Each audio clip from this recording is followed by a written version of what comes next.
Praise the Lord, जय मसीह की। आप सबका स्वागत है इग्नाइटेड फेथ में। मैं आज सोच रही थी कि कौन से विषय के बारे में बताऊं, तो परमेश्वर ने मेरे मन में इस बात को डाला कि जैसे कल मैं एक आंटी से बातें कर रही थी और वो आंटी मुझे बता रही थी कि कोई जल्दी वचन को देना नहीं चाहता, कोई परमेश्वर की गवाही देना नहीं चाहता, सब अपने मुंह को बंद करके रखते हैं। मैं आपको बताना चाहती हूँ कि कई बार शैतान हमारे मनों और दिलों में ये डर को उत्पन्न करता है कि अगर हम कुछ बता देंगे तो लोग हमारे बारे में क्या सोचेंगे।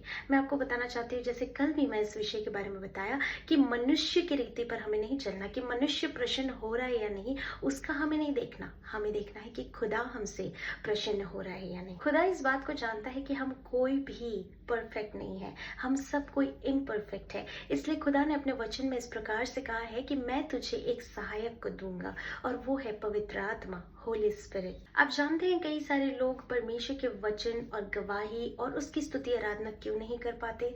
क्योंकि वो ज्यादा समय परमेश्वर के साथ नहीं व्यतीत कर रहे होते। जब आप परमेश्वर के साथ समय को व्यतीत करेंगे तो जो पवित्र आत्मा है आपको सहायता करेगा, आपको गाइड करेगा, कि आपको समझाएगा। अगर आपको कुछ वचन नहीं समझ आ रहा तो वो आपको गाइड करेगा। अगर आप परमेश्वर से प्रार्थना करते हैं कि खुदा मुझे ये वचन नहीं समझ आ रहा, आप मुझे बताइए और मेरे मुंह को खोलिए, तो परमेश्वर आपकी जरूर सहायता करने को उतरेगा। मैं एक एग्जाम्पल के साथ आपको बताना चाहूंगी कि अगर आपने किसी एक मनुष्य को देखा है कि वो पानी में डूब रहा है तो आप चिल्ला करके लोगों को इकट्ठा करेंगे, लेकिन अगर आपने मुंह को खोला ही नहीं और मुंह को चुप रखा तो वो आदमी मर जाएगा। ऐसे ही मैं बताना चाहती हूँ कि इस संसार में बहुत से मरे लोग हैं, हमें उन्हें परमेश्वर का वचन सुना करके उनको जीवन देना है, एक नया जीवन देना है ना। परमेश्वर आप सबको ब्लेस करे और इस वचन से आशीषित करे। प्रेज द लॉर्ड, जय मसीह की।